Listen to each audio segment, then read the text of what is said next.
नमस्कार, स्वागत है बिहार समाचार में। आइए देखते हैं बिहार की 10 फटाफट बड़ी खबरों को। के पाठक के नए फरमान से स्कूल कॉलेजों में मची खलबली, अभिभावक और छात्र परेशान। शिक्षा विभाग के अपर मुख्य सचिव के पाठक के निर्देश पर बिहार विद्यालय परीक्षा समिति ने 11वीं कक्षा के छात्रों के मासिक मूल्यांकन परीक्षा का कैलेंडर जारी कर दिया है।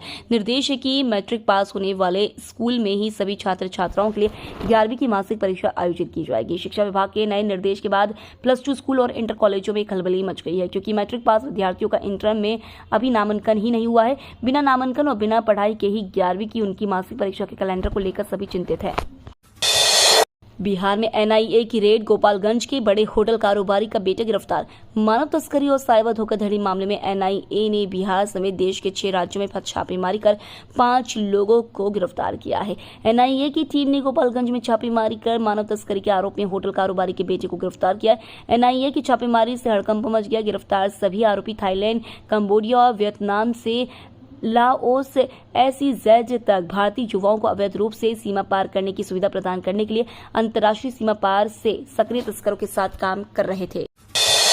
बिहार से गुजरात जाना हुआ और आसान। आज से इस रास्ते चलेगी स्पेशल ट्रेन। भारतीय रेलवे गर्मियों की छुट्टी में यात्रियों की सुविधा के लिए आए दिन स्पेशल ट्रेन चला रहा है। इसी क्रम रेलवे ने बिहार से गुजरात के सूरत जाने वाले यात्रियों के लिए स्पेशल ट्रेन चलाने का फैसला किया है। यह स्पेशल ट्रेन पटना, आरा, बक्सर के रास्ते मधुबनी जिले के जयनगर रेलवे स्टेशन से उधना स्टेशन के बीच चलेगी। पूर्व मध्य रेलवे के मुख्य जनसंपर्क अधिकारी सरस्वती चंद्र ने इस संबंध में प्रेस विज्ञप्ति जारी की है। उन्होंने बताया कि गाड़ी संख्या 09002 जयनगर उधना स्पेशल ट्रेन 28 मई को दोपहर 2 बजे जयनगर से उधना के लिए रवाना होगी। योगी आदित्यनाथ ने पटना में कहा, अब भारत में पटाखा भी फूटता है तो पाकिस्तान सफाई देता है। लोकसभा चुनाव के आखिरी चरण में होने वाले मतदान के लिए बीजेपी ने पूरी ताकत झोंक दी है।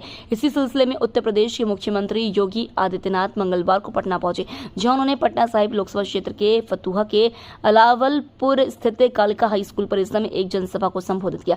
इस दौरान उन्होंने विपक्ष पर हमला किया और मोदी सरकार की उपलब्धियां गिनाई। उन्होंने कहा, मोदी जी के नेतृत्व में आतंकवाद समाप्त हो गया है। अब तक कहीं पटाखा भी जोर से फूटता है तो पाकिस्तान सफाई देता है। उसे पता है यह नया भारत है, छेड़ेगा नहीं, और अगर कोई उसे छेड़ेगा तो उसे छोड़ेगा नहीं। पवन सिंह और खेसारी लाल यादव की चुनावी सभा में हंगामा, भीड़ ने तोड़ी कुर्सियां। बिहार की रोहतास में अपने 34 स्टार को आंखों के सामने देखकर भीड़ बेकाबू हो उठी। दरअसल विक्रमगंज में चुनावी सभा के दौरान काराकट लोकसभा सीट से निर्दलीय उम्मीदवार पवन सिंह और भोजपुरी एक्टर और सिंगर खेसारी लाल पहुंचे थे। पवन सिंह व खेसारी लाल यादव के एक साथ जैसे मंच पर पहुंचे लोगों ने जय पवन, तय पवन, चले पवन तो रोके कौन आदि नारे लगाने लगे। सभा के दौरान लोगों की उत्साह का आलम था कि वे चिलचिलाती धूप में भी अपने आप को रोक नहीं पाए। मंच तक प्रत्याशी का अभिवादन करने व सेल्फी लेने के लिए बैरिकेडिंग को तोड़ते हुए पहुंच गए। इस दौरान भीड़ ने मंच के नीचे लगी कुर्सियों को उठाकर इधर उधर फेंक दिया। कई कुर्सियां टूट भी गईं। वहीं भीड़ को नियंत्रण करने में पुलिस के भी पसीने छूट गए।